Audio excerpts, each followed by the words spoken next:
America का बेड़ा गर्क हो चुका है इस जंग में। जो उसकी बौखलाहट, अंदर की बेचैनी थी ना कि हम तो सुपर पावर हैं, ईरान ने सारी सुपर पावर गिरी निकाल दी है।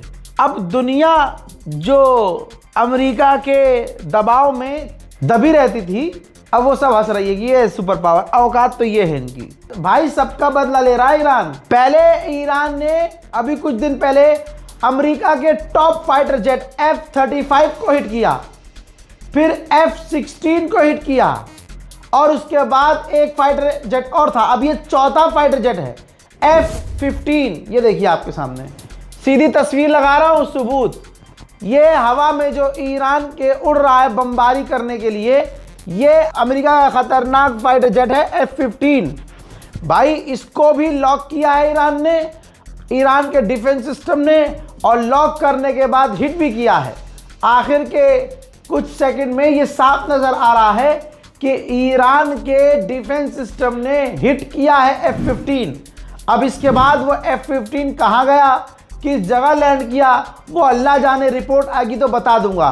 कहने का मतलब ये है कि पूरी अमेरिका की जो ताकत है, सुपर पावर जो अपने आप को मानता है, अमेरिका जो अपनी एयरफोर्स को सबसे खतरनाक बताता है, वो अमेरिका की एयरफोर्स ईरान की हवा में बेकार नजर आ रही है। यह है ईरान की ताकत। और सच कहूं तो ये ईरान की ताकत नहीं है, ये अल्लाह अकबर की ताकत है, ये ईमान की ताकत है। अफसोस कि इसके बावजूद भी अगर कोई ईरान की ताकत पर और ईरान के ईमान पर शक करे। लगता है कि ईरान के अंदर भी ईद 3 दिन मनाई जाती है। ईरान लगातार पिछले 24 घंटे से इजराइल को, यहूदियों को ईद मुबारक बोल रहा है, और अभी कुछ देर पहले ईरान और हिजबुल्लाह दोनों ने एक साथ तेल अवीव को ईद मुबारक कहा है। और उनके ईद मुबारक बोलने से, जो उन्होंने मिसाइलों से बोला था, तेल अवीव, जेरूसलम और दूसरे इलाकों में दनादन मिसाइलें गिरी हैं और तबाही मची।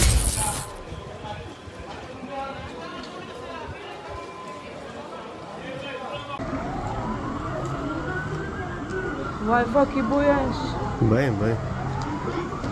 עכשיו צריך להתגייס.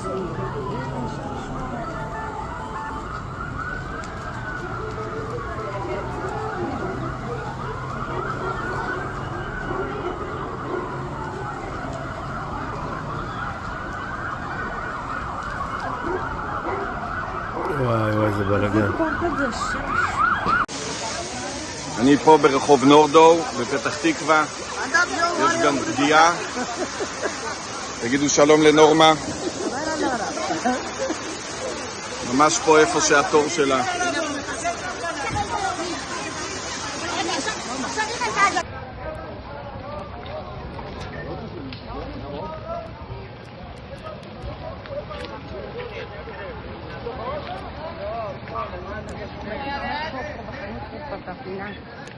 למקום שמצאתי לפעמים.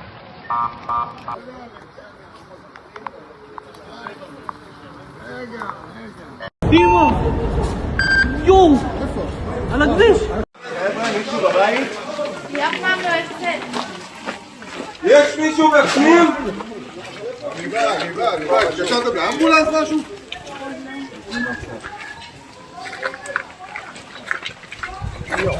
אתה כבר בבחל?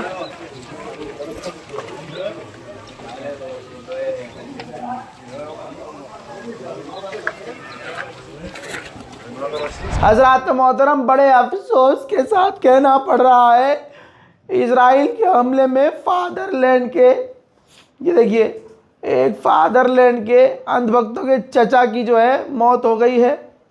हम ईरान की इसमें आलोचना करते हैं, भाई ऐसे नहीं करो यार, फादरलैंड पेल दिया यार। आगे बढ़ते हैं। ईरान ने पहले ही कहा था कि रेड लाइन क्रॉस करोगे तो पूरी दुनिया हिला देंगे। दुनिया की टॉप की 20 एयरलाइंस को $53 बिलियन का नुकसान हो चुका है और ये नुकसान बढ़ रहा है। ईरान ने अकेले ही जो बेड़ा गर्क किया है अरबों का और अमेरिका का, अब ये दुनिया को दिख रहा है कि अगर हुथीज उतर गए तो फिर बचा कुचा भी अब कुछ नहीं बचेगा। तो यमन के हुथीज पर सऊदी अरब प्रेशर डाल रहा है कि ईरान के साथ तुम जंग में मत उतरना। इस खबर में अब आपको सबसे इंपॉर्टेंट खबर दे रहा हूं। आपके यहाँ ये देखिए, ये स्क्रीन पर चल रहा है ना, ये एक चाइना का बहुत बड़ा प्रोफेसर है। इसने सालों पहले प्रेडिक्शन दी थी, भविष्यवाणी की थी, और जादू मंत्र से नहीं, होती है लोगों के पास नॉलेज उस हिसाब से। तो इसने कहा था कि डोनाल्ड ट्रंप चुनाव जीतेगा, ईरान पर हमला करेगा, और ईरान पर हमला करने के बाद वो दुनिया की सबसे बड़ी जंग छेड़ देगा। तो ये जो चाइनीज़ व्यक्ति है, इसकी बात सही साबित हुई, और दुनिया में, आपके सामने तो नहीं क्योंकि आप तो खाली इंटरनेशनल देखते ही नहीं हो खबरें, दुनिया में ये बंदा एकदम से फेमस हो गया क्योंकि इसने जो जो कहा, सिर्फ एक दो बातें नहीं कही, जो जो कहा था वो सब हुआ। दुनिया इसकी बातों को मानने लगी क्योंकि अब तक इसने जितनी बातें कही स्टेप बाय स्टेप वही हुई। अब ये अमेरिका के टॉप के पत्रकार के पॉडकास्ट में गया और वहाँ इसने बड़ी बात कह दी, जिसके बाद हड़कंप मच गया है। अब इसने भविष्यवाणी की कि इजराइल टनल बना रहा है, इजराइल से लेकर अपने इलाके से लेकर बैतुल मुकद्दस की ज़मीन के अंदर तक, मस्जिद के नीचे तक, वहाँ तक वो टनल बना रहा है, और इसी जंग के अंदर वो बैतुल मुकद्दस को उड़ा देगा और इसका इल्ज़ाम ईरान पर लगाएगा, और ईरान पर लगाने के बाद वो होली वॉर शुरू कर देगा कि ये धर्म की जंग है, एक तरफ इस्लाम और एक तरफ सारे मज़हब। जी हाँ, इसने यही कहा है, जिसके बाद ये मामला गर्मा गया है।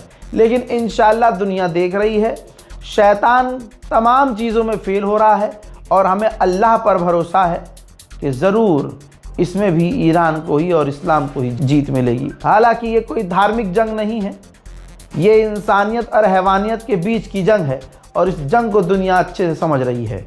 इसीलिए अमेरिका इजराइल का साथ देने के लिए कोई भी आगे नहीं आ रहा है, क्योंकि उन्हें पता है कि ईरान मारेगा भी ज़्यादा, घसीटेगा भी ज़्यादा। मेरे दोस्तों, जो देश कह भी रहे हैं कि हम स्ट्रेट ऑफ हॉर्मुज़ में अपनी फ़ौज भेजेंगे, जहाज़ भेजेंगे, तो उनकी औकात इतनी है, कह रहे हैं कि जंग के बाद भेजेंगे।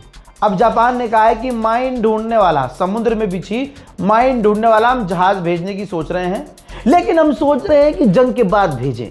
समझ रहे आप, जंग में भेजने की औकात नहीं है क्योंकि ईरान बहुत बजाएगा, तो जंग के बाद भेजेंगे। दोस्तों, IRGC के कमांडर का ऐलान, स्पोक पर्सन का ऐलान हुआ है।